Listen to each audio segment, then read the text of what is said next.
A secret CEO walks into his own restaurant and finds a waitress crying. But what happens next is, what if one kind action could change everything you thought you knew about being successful?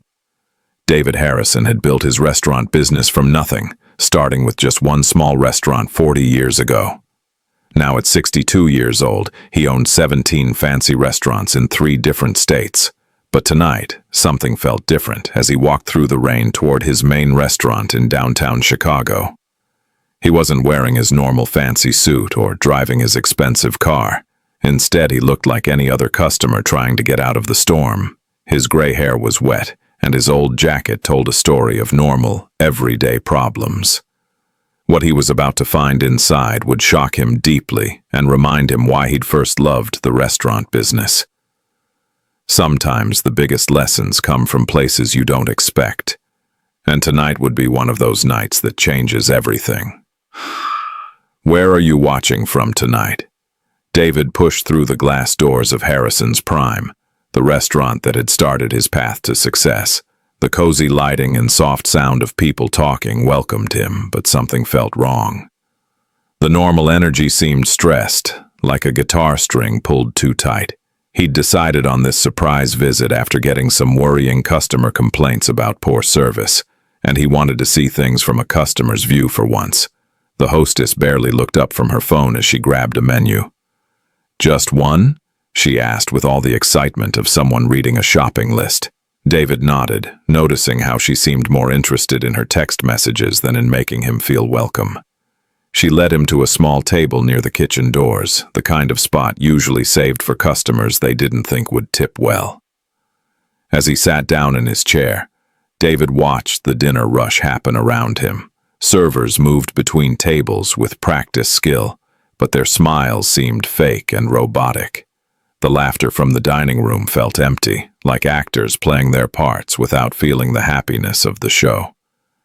This wasn't the warm family feeling he'd worked so hard to create when he first opened these doors. Then he saw her. A waitress in her early 40s stood near the service station, her brown hair pulled back in a neat ponytail that had seen better days. Her name tag read, Linda, and there was something about the way she moved that caught his attention. While other servers rushed past tables without really looking, Linda stopped at each one, truly listening to her customers, filling water glasses before they were empty, and somehow making each person feel like they mattered. But David noticed something else too. The way the younger servers whispered when she walked by, how they'd roll their eyes when she offered to help with their tables. Linda carried herself with quiet dignity, but David could see the heaviness she carried in her shoulders. The way her smile dropped just a little when she thought no one was looking. The evening crowd was demanding tonight. A businessman at table 12 snapped his fingers impatiently. A young couple complained loudly about their appetizer, and an elderly woman seemed determined to send her soup back a third time.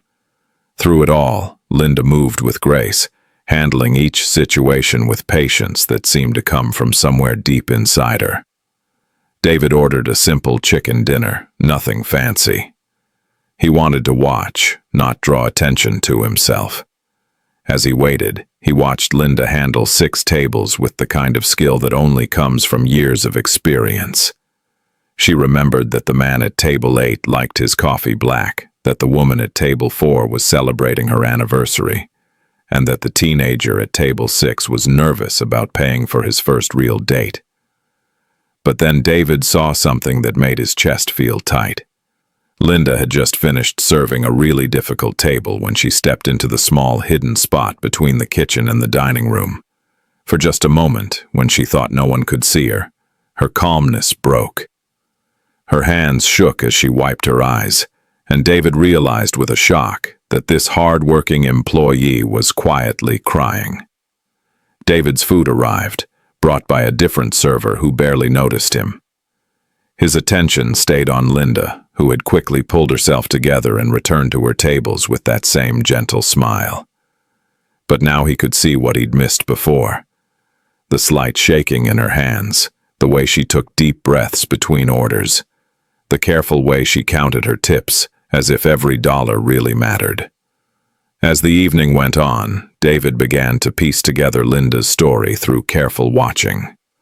He watched her handle a spilled drink with patience while the customer yelled at her for ruining his expensive shirt. She said sorry sincerely, offered to pay for cleaning, and somehow managed to turn his anger into grudging respect. When a family with young children struggled to keep their toddler quiet, Linda didn't just take their order.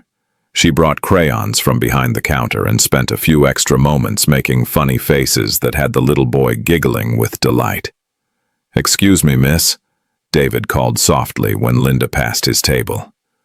She turned with that practiced smile, but up close he could see the exhaustion in her eyes, the kind that comes from carrying more than your share of the world's problems. "Yes, sir. Is everything okay with your dinner?" "Everything's wonderful," David said gently. "I was just wondering. You seem to really care about this place. How long have you worked here?" For a moment, something real showed across Linda's face. 8 years next month," she said, and there was pride in her voice despite everything. "I started right after my husband passed. Mr. Harrison gave me a chance when nobody else would hire a 40-year-old woman with no restaurant experience." David felt something twist in his chest. He remembered that hiring decision, but he'd never followed up to see how it turned out.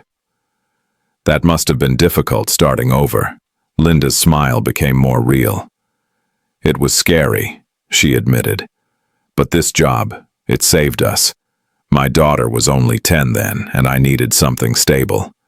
The people here became like family, you know, even when times get tough." Before David could respond, the manager, a sharp-faced young man named Craig, appeared at their table. "Linda, you're needed in the kitchen. There's an issue with Table 9's order." His tone was short and dismissive, and David didn't miss the way Linda's shoulders tensed. "Of course," Linda said quickly. "I'm so sorry, sir. I hope you enjoy the rest of your evening." As she hurried away, David found himself studying Craig with new eyes. Throughout the evening, he watched as the manager treated his staff like replaceable parts rather than human beings. He saw Craig publicly embarrass a young server over a small mistake, watched him roll his eyes when Linda suggested they give free dessert to a customer celebrating a birthday, and noticed how he seemed more concerned with cutting corners than creating the kind of experience David had always imagined. The breaking point came near closing time. David saw Linda approach Craig with what looked like a scheduling problem, speaking quietly and respectfully. But Craig's response was loud enough for nearby tables to hear. "If you can't handle the hours, maybe you should find another job. There are plenty of people who'd be grateful for your position. If this moment touched your heart, please give the video a thumbs up." Linda's face turned red, but she simply nodded and walked away. That's when David saw her duck into that same hidden spot. And this time, the tears weren't quick to stop. David couldn't sit still any longer. Something was badly wrong with the place he'd built, and it went far deeper than poor service. He waited until Linda came out from her moment of privacy, then caught her attention as she passed. "Miss, could I speak with you for just a moment? I promise I'm not complaining about anything." Linda hesitated, glancing nervously toward where Craig was counting down the register. "I'm sorry, sir, but we're closing soon, and I still have tables to clean." "Please," David said gently. "Just 1 minute. I'm a business owner myself, and I think you could help me understand something." Something in his tone must have convinced her, because Linda sat down across from him, her hands folded carefully in her lap. Up close, David could see the rough spots on her fingers, the way her uniform had been fixed at the seam, the tiredness that went bone deep. "You mentioned you have a daughter," David began softly. "She must be in high school now." Linda's face brightened despite her exhaustion. "She's a senior, honor roll, wants to study nursing. She's everything to me." Then her expression clouded. "But college is expensive, and with my hours being cut, She stopped, looking embarrassed. I'm sorry. You don't need to hear about my problems. Cut hours? David asked, though he suspected he already knew the answer. Linda looked around nervously, then leaned forward slightly. The new management philosophy, they call it. Fewer full-time employees means lower benefit costs. I used to work 40 hours a week. Now I'm lucky to get 25, and they hired 3 part-time servers to replace 2 full-time ones. Her voice dropped to almost a whisper. I've been looking for a second job, but nothing pays enough to make up the difference. David felt anger building in his chest, but he kept his voice calm. That must be incredibly stressful. I love this job, Linda continued, and David could hear the desperation she was trying to hide. I love making people feel welcome, being part of their celebrations, helping families have a good night out. But I don't know how much longer I can make it work. My daughter's applications are due next month, and I promised her I'd find a way to help with tuition. David watched this woman who'd given 8 years of her life to his restaurant, who treated every customer like family, who'd been quietly holding everything together while his manager systematically broke down the culture David thought he'd built. He saw her count her tips again, her lips moving silently, as she figured out whether she'd have enough for groceries this week. Have you ever talked to the owner about these concerns? David asked carefully. Linda let out a soft, bitter laugh. Mr. Harrison? I've never even seen him. Craig says he's too busy with his other restaurants to worry about individual employees. Besides, what would someone like him understand about trying to raise a daughter on a waitress salary? The words hit David like a physical blow. Here was someone who'd been loyal to his vision for 8 years, and she believed he didn't care enough to know she existed. Have you ever faced something like this? Let us know in the comments. At that moment, Craig appeared beside their table, his expression angry. Linda, what are you doing? You have side work to finish, and I'm not paying you to chat with customers. David felt something shift inside him, like a dam breaking after years of pressure. He stood up slowly, his full height making Craig take a step back. Actually, David said, his voice carrying a quiet authority that made the remaining staff turn their heads. I'd like to know more about this new management philosophy you mentioned. Craig looked confused, then irritated. Sir, we're closed. You need to settle your bill. And my name is David Harrison, he said simply, and watched as the color drained from Craig's face. And I own this restaurant. The silence that followed was deafening. Linda's eyes went wide, her hand flying to her mouth. Around them, the few remaining staff members stopped pretending to work and stared openly. Mr. Harrison, Craig stammered, his earlier arrogance disappearing. I had no idea. I mean, if I'd known you were coming. That's exactly the point, David said, his gaze never leaving Craig's face.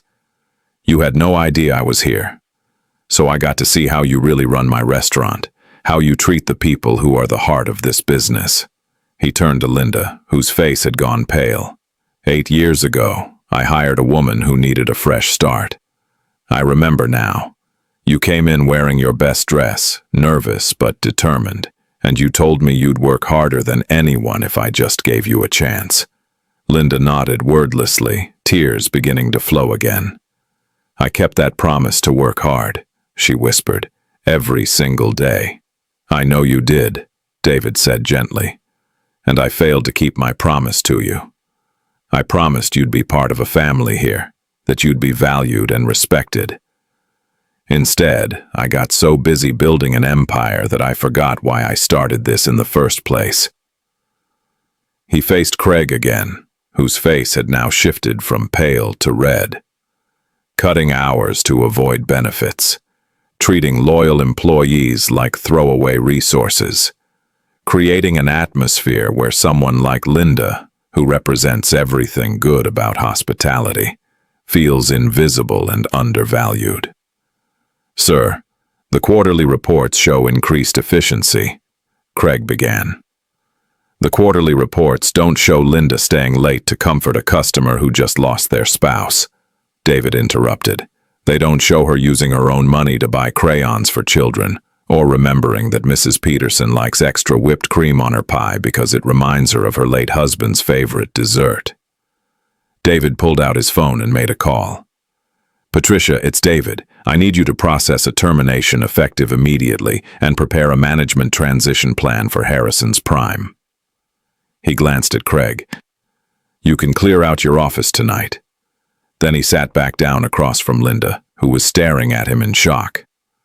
I need to ask you something, and I want you to be completely honest with me. If you could change anything about this restaurant, what would it be? Linda looked around at her co-workers who were listening with rapt attention. I don't know what to say.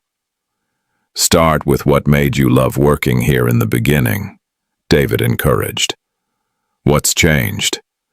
If you've been enjoying this story, subscribe to our channel for more heartwarming tales. And slowly, Linda began to speak, not just about schedules and policies, but about the soul of hospitality that had been quietly dying in his restaurant. 3 months later, David stood in the same spot where he'd first seen Linda crying, but everything had changed. The restaurant hummed with a different energy now, genuine warmth that couldn't be faked or ordered from corporate headquarters. Linda approached him with a smile that reached her eyes, no longer the tired, careful expression he remembered from that night. She wore a new name tag that read, Linda, Assistant Manager, and carried herself with a confidence that had been hidden for too long. The new training program is working beautifully, she reported, her voice full of enthusiasm. The staff retention rate has improved by 60%, and customer satisfaction scores are the highest they've been in 3 years. David nodded, but what pleased him most wasn't the numbers.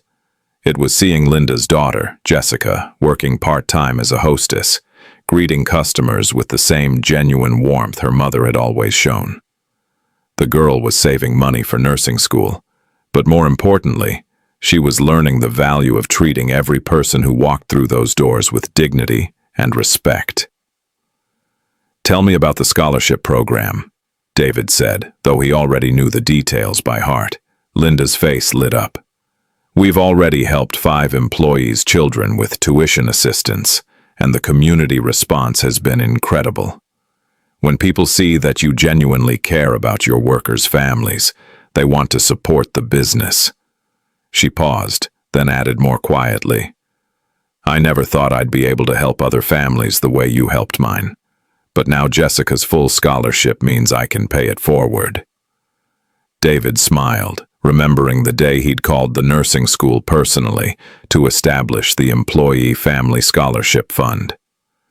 It had taken one phone call, but Linda's tears of gratitude that day had been worth more than any quarterly profit report. The evening dinner rush was beginning, and David watched as his staff worked together with a coordination that spoke of mutual respect rather than fear. New employees were mentored by veterans like Linda, who taught them that hospitality was about making people feel valued, not just efficiently processing orders. You know, Linda said softly, I used to think success meant just keeping your head down and surviving each day. But working with you these past months taught me that real success is when everyone around you rises too. David felt his throat tighten. You taught me something too, Linda. I'd forgotten that the numbers on a balance sheet don't mean anything if you lose the human connection that makes it all worthwhile. As the evening progressed, David made his rounds, as he now did every week, not as the intimidating CEO checking up on his investment, but as someone who genuinely cared about each person who made his vision possible. He listened to concerns, celebrated small victories, and made sure that no one would ever again feel invisible or undervalued in his restaurants. When he finally left that night, David looked back at the warm glow spilling from the windows of Harrison's Prime. Inside, Linda was training a new server, patiently explaining that the secret to great service wasn't speed or efficiency. It was remembering that every customer was someone's parent, spouse, or child, deserving of kindness and respect. Sometimes the most powerful changes come from simply remembering to see the humanity in the people around us. If you enjoyed this story, please remember to like, leave a comment with your thoughts, and subscribe for more heartwarming tales. Thank you for joining Linda and David on this journey of rediscovering what truly matters in business and in life.